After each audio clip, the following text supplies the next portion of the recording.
সাতক্ষীরা থেকে আশাশুনি মানুষের স্মৃতি, সমস্ত স্মৃতি কিন্তু এই ব্রিজ জুড়েই রয়ে গেছে। আমি এখন আছি সাতক্ষীরা আশাশুনে সেই ঐতিহ্যবাহী লোহার ব্রিজ।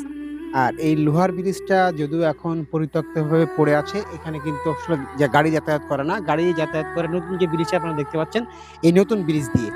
আর এই ব্রিজটার যে স্মৃতি, সাতক্ষীরা থেকে আশাশুনি মানুষের স্মৃতি, সমস্ত স্মৃতি কিন্তু এই ব্রিজ জুড়েই রয়ে গেছে এখনো। তবে দুঃখের বিষয়, এই ব্রিজটা নষ্ট হওয়ার সাথে সাথে এই ব্রিজের যে লোহার যে অংশগুলো আছে আমরা দেখতে পাচ্ছি, ওই সাইড থেকে সেই লোহার অংশগুলো সব কিন্তু খুলে নেওয়া হচ্ছে। তার মানে হয়তো আর কিছুদিন এই ব্রিজটা থাকবে, তারপরে হয়তো এগুলো ব্রিজটা সম্পূর্ণ সব পার্টগুলো খুলে নিয়ে চলে যাবে, আর এই ব্রিজটা ফাঁকা হয়ে যাবে, আর থাকবে না। তো ভাবলাম হয়তো এই ব্রিজটা আর থাকবে না, আর তাই এই ভিডিওটা আপনার সাথে শুট করলাম। এটাই হয়তো স্মৃতি থাকবে, এই ভিডিওটাই হয়তো শেষ স্মৃতি থাকবে। আর তার কারণে আজকের এই ভিডিওটা। এই ব্রিজের পাশে যে সুন্দর দৃশ্যটা দেখাতে পারি আপনাদেরকে, একটু দেখুন। সেই সৌন্দর্যটা আপনাদেরকে দেখানোর চেষ্টা করতেছি, এবং সেই সাথে এই ব্রিজের স্মৃতিটা, শেষ স্মৃতিটা ধরে রাখার জন্য আজকের এই ভিডিওটা সবাই শেয়ার করে রাখবেন। ভালো থাকবেন।